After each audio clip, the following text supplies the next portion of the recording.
Okay, so I did all the intro in the other video, hopefully, which you probably will have or should have watched first. In this video, we're just going to get started straight away with some differentiation modelling problems. Okay, so here we have a differentiation modelling type problem. So what are we told? A manufacturer is producing pain relieving tablets, each tablet in the shape of a cylinder. Fine, right.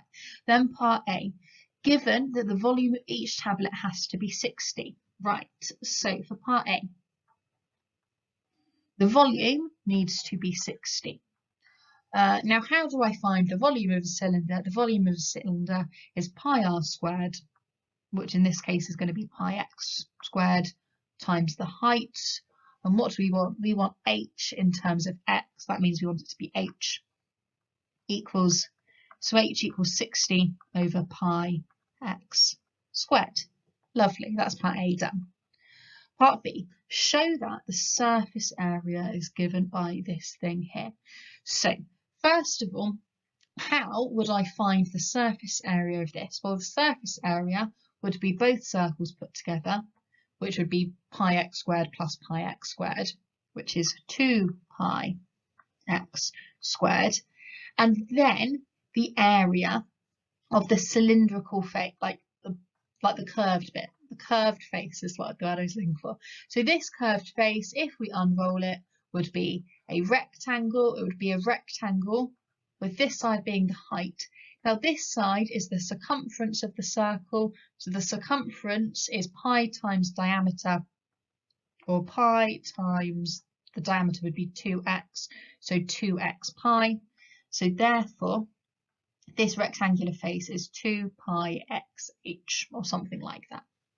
So 2 pi x h, and that is the surface area. So I'm going to write the surface area as A equals A. Lovely. But that's not what we want, because if we look at what we're trying to get to, this and what we've got here, it's not quite the same, and it's because this bit is different. Specifically, the equation, the formula we're trying to get to doesn't have an h in. Our version does have an h in, but luckily we know what h is equivalent to, so now we can just substitute that in.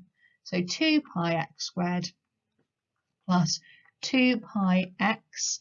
Now h is 60 over pi x squared equals A, and then we're just going to do some simplifying to end up with what we needed to get to.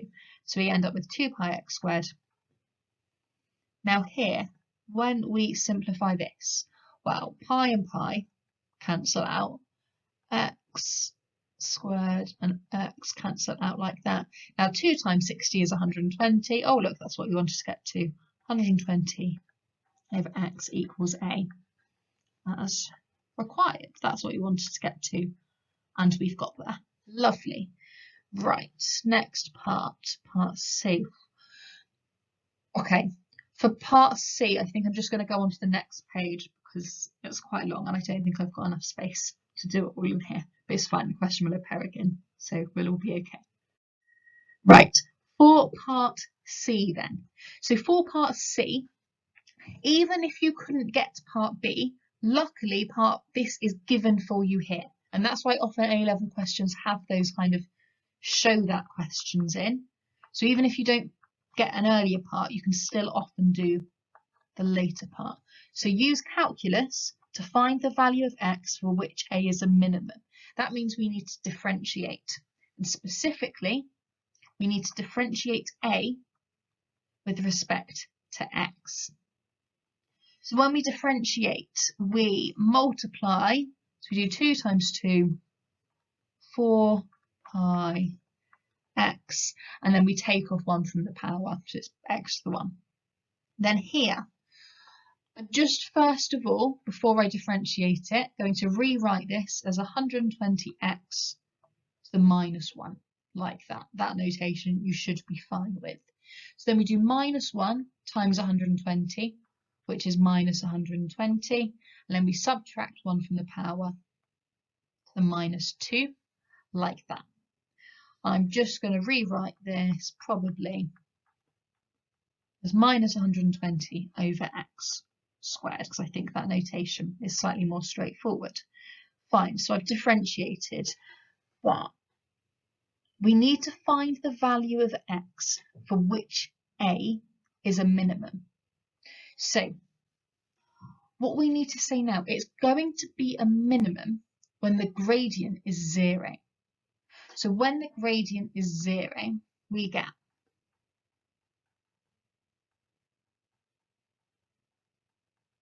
now that equation can be solved. So to solve it, I would probably multiply both sides by x squared, giving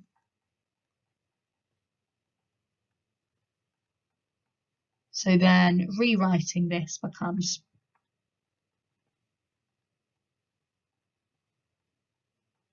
so then we get x cubed equals, I'm going to divide both sides by 4 pi.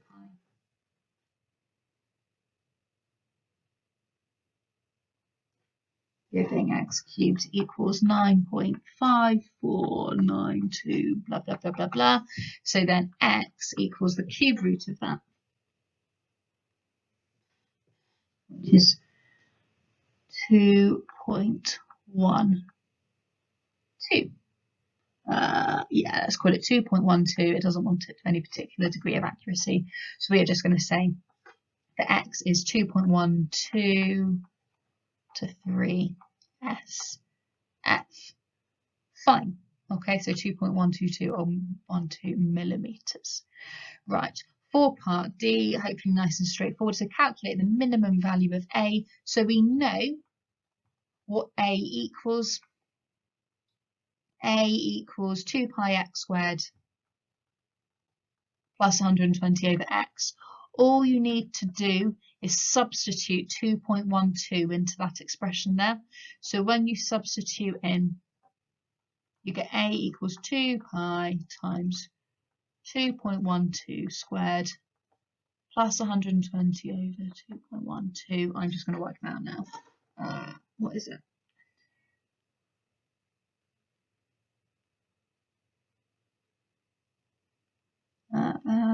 Plus 120. Gives a final answer, let's call it 84.8.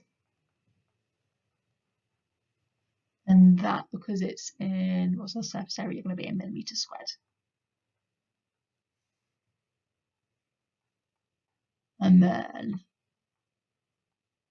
part E, I'm just going to go on to the next slide for.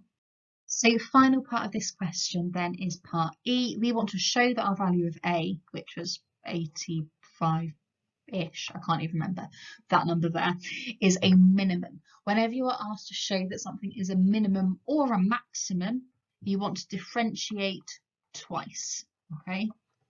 Those words, show it's a minimum, show it's a maximum, differentiate twice. So up here, I've written what happened when I differentiated A with respect to x earlier. So when I differentiated A with respect to x, we get 4 pi x minus 120 over x squared. We want to differentiate twice. So when I differentiate my first term, I just get 4 pi. In terms of differentiating my second term, so I'm first of all just going to rewrite this minus 120 x to the power of minus 2. So then we multiply minus 120 times minus 2 is positive 240 over, and then if we're taking off 1 from our power, it becomes the power of minus 3 or over x cubed, like that. So then we need to show it's a maximum. Easiest thing to do is to substitute in x. So earlier we worked out that x is 2.12. So substitute that in to this expression here. So when you substitute in 2.12, we are going to get 4 pi plus 240 over 2.12 cubed. Gives something like, oh, where's my pen gone? Oh, I've lost my pen. Here we go. When you do that, when you substitute in x equals 2.12, we get that this is equal to 37.8-ish. Now, because this is bigger than 0, A is a minimum. And it's sufficient to write that, okay? Because our differentiated twice version is bigger than 0, A is a minimum.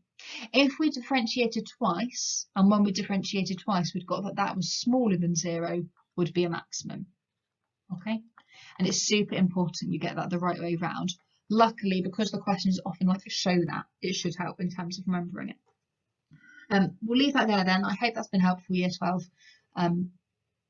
Have a go at the questions on the sheet, and as ever, let me know how you get on.